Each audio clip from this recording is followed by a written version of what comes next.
I'm starting in Adobe Bridge and going to make a series of images into new file formats. If I look at my Chapter 2 folder and click the little triangle to expand, you'll see I've got a Monterey Aquarium folder. And there's some pictures of jellyfish.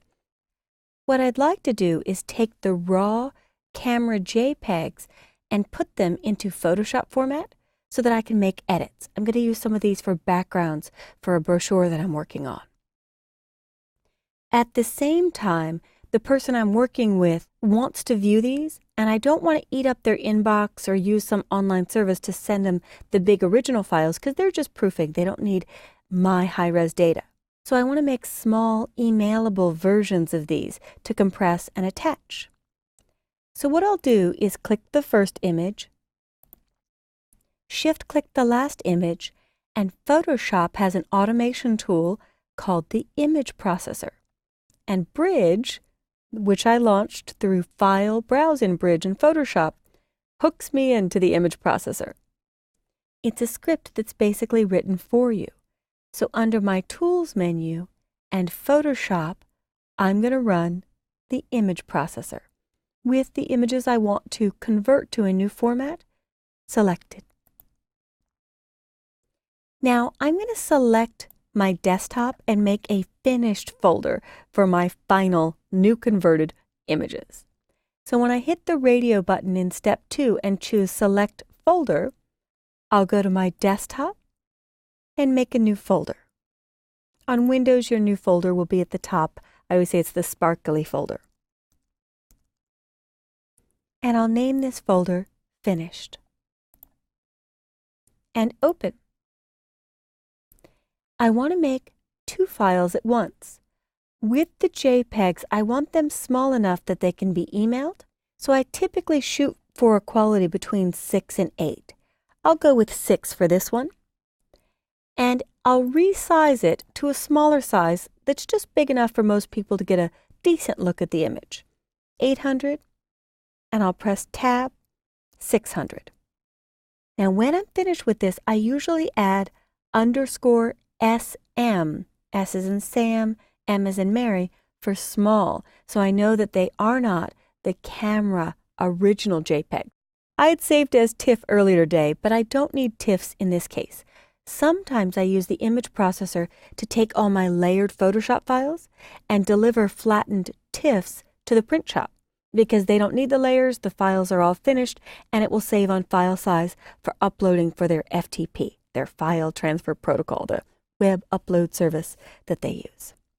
I personally want Photoshop documents, PSDs, and I don't want them resized. I want them uncompressed and ready for me to work on in Photoshop.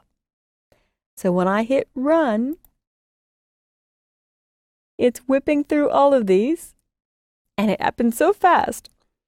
I will hit F11 on my Mac to hide everything and take a look at my desktop.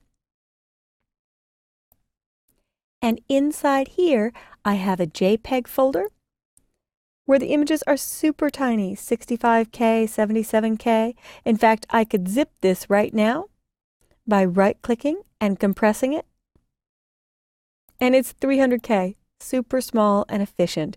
I get a little frustrated when people send back and forth the uncompressed or raw camera files because it just eats up the inbox and I may only need to look at the image. So this is a kind thing to do.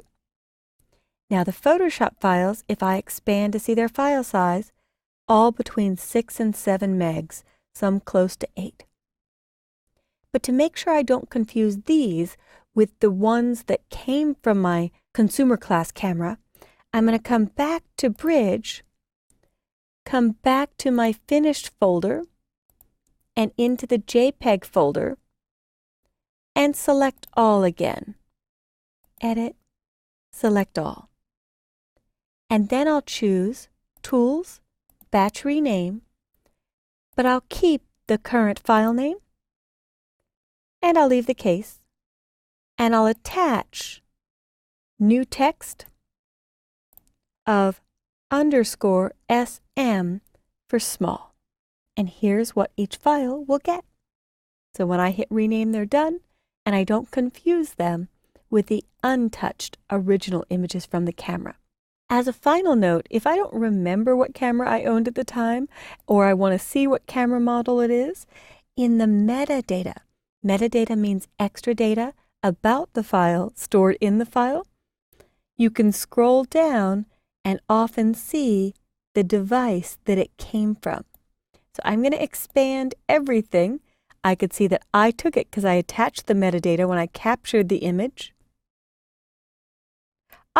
They were just iPhone images, not even a consumer class camera. So the iPhone 3GS, my last generation iPhone. Pretty cool just off of an iPhone. So that is the image processor, which is under Tools, Photoshop, Image Processor. You can convert to one of three formats, or all three at once, or 2 out of 3. You decide. It's an excellent automation tool.